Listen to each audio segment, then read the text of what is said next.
35 Naval Air Stat Maritime Force headquartered, based at Royal Naval Air Station Yeovilton in Somerset, and together they form the Royal Navy's helicopter display team. Is concerned, the weapons can include .50 caliber machine guns, torpedoes, the Mark Burton Sea Venom missiles and more, running in for their first pass.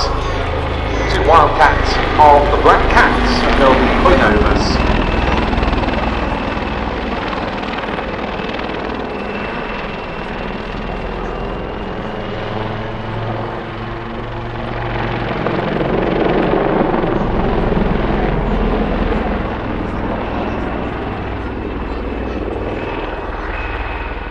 HMS Dragon, and was involved in, on one occasion, more than £145 million worth of drugs in a counter-narcotics operation, which was a record for a UK warship in that region. Coming back to the UK, he trains as a maritime counter-terrorism and interdiction pilot, and spent 2 years on the Navy Action Alert, basically holding a short-notice roster in case of maritime terrorism incidents.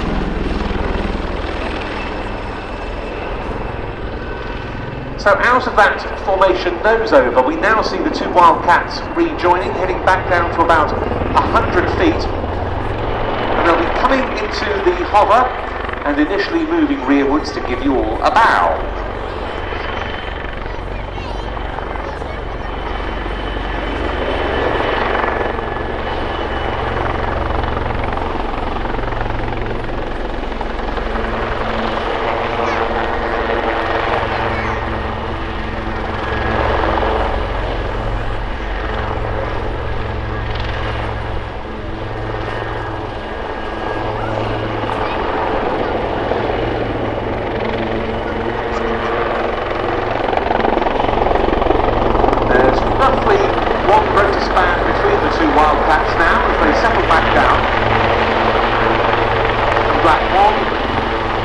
About to call Black 2 to face him as they get ready to fly the carousel, rotating around one another.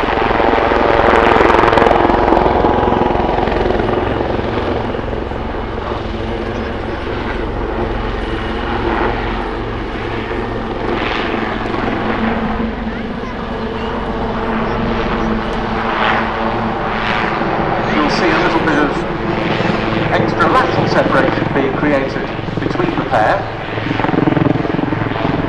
So getting ready here for the crossing nose over.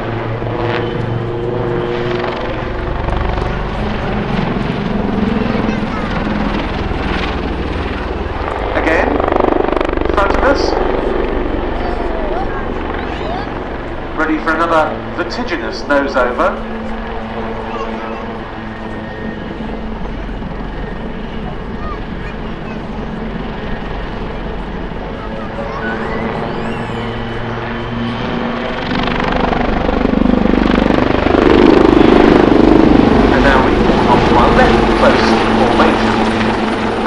Earlier the fact that there are both Army Air Corps and Royal Navy versions of the Wildcat. Both of them have this wheel, and this is very much a part, isn't it, of the modernisation of Fleet Air Arm air power in recent years, with the F-35B Lightning, the Crow's Nest Merlin replacing the old AEW Sea King. We've got one of those Merlins here in Scotland for the first time, and the Elizabeth class carriers.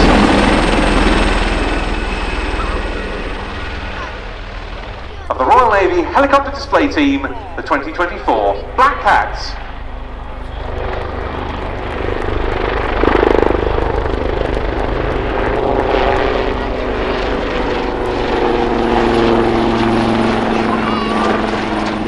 Just visible there, one of the two elements that were put into this aircraft to reduce things that makes this jet work or not work. So that gives a lot of like a high serviceability rate, which other airplanes don't always compete. So they do a great job. And the engineering part, yeah, they're continuously updating it. I just talked to one of the test pilots there. We've got the science show, The Future of Flying. And that is going to be run and steered by engineering TV presenter Fran Scott and her friends Mal and Russell in a demo-filled exploration of the technology of the Royal Air Force, what they're using to ensure that the future of flying is a planet-friendly one. It's just 30 minutes long. It's a family show, and anything from, should I say anybody from the age of 4 upwards is most welcome. During the course of the